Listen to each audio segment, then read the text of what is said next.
جنتیوں کو جنت میں داخل کر دیا جائے گا، تب بھی اس میں بہت سی جگہ موجود ہوگی، یہاں تک کہ اللہ تعالیٰ اس جنت کو بھرنے کے لیے مخلوق پیدا کرے گا، ان کو جنت میں داخل کر دے گا۔ اور ایک ادنا سے آدمی کی جنت،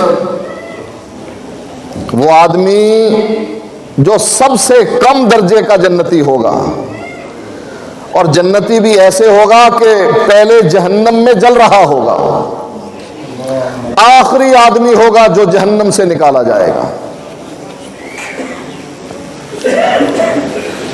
اللہ تعالیٰ اس سے کہے گا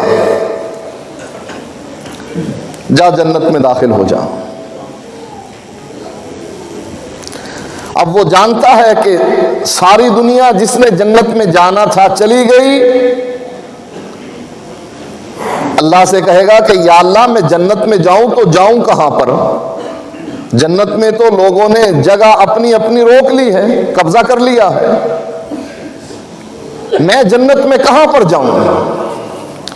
کہا جا تیرے لیے جنت ہے، اتنی بڑی جنت ہے جتنی دنیا میں کسی بڑے بادشاہ کی سلطنت تھی۔ یہ اس آدمی کو جنت ملے گی جو ادنا جنتی ہے، آخری جنتی ہے۔ کہا تیرے لیے اتنی بڑی جنت ہے جتنی دنیا میں کسی بادشاہ کی سلطنت تھی۔ جواب میں کہتا ہے یا اللہ تو خالق کائنات ہے اور ہم سے مذاق کرتا ہے۔ یہ بات کہہ کر محمد الرسول اللہ صلی اللہ علیہ وآلہ وسلم ہنس پڑے۔ صحابہ نے پوچھا تو اللہ کے نبی نے جواب دیا، اس آدمی کی بات سے اللہ تعالیٰ خود ہنس پڑا کہ تو اتنا عظیم بادشاہ ہے اور غریبوں سے مذاق کرتا ہے، اتنی بڑی جنت دے رہا ہے جتنی بڑی ایک بادشاہ کی سلطنت ہے۔ کہا میرے بندے کیا تو اس پر راضی نہیں؟ کہا یا اللہ میں تو اس سے کم پر راضی ہوں۔ اللہ کے نبی فرماتے ہیں جنت میں ایک کوڑے کی جگہ دنیا و ما فیہا سے بہتر ہے۔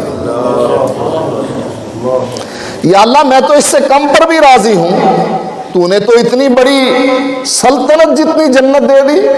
کہا جا تجھے اتنی بڑی جنت جتنی بڑی کسی بادشاہ کی 2 سلطنتیں ہوتی ہیں۔ کہا اللہ میں راضی ہوں۔ کہا جا تجھے اور تیسری مرتبہ 3 گنا جنت دے دی۔ پھر کہا چل تجھے 4 گنا جنت دے دی، سلطنت سے بڑی 5 گنا جنت دے دی، حتیٰ کہ اللہ گنواتے ہوئے کہے گا تجھے اتنی بڑی جنت دے دی کہ ایک بادشاہ کی سلطنت سے 10 گنا بڑی جنت ہے۔ یہ ایک ادنا سے جنتی کی جنت ہے۔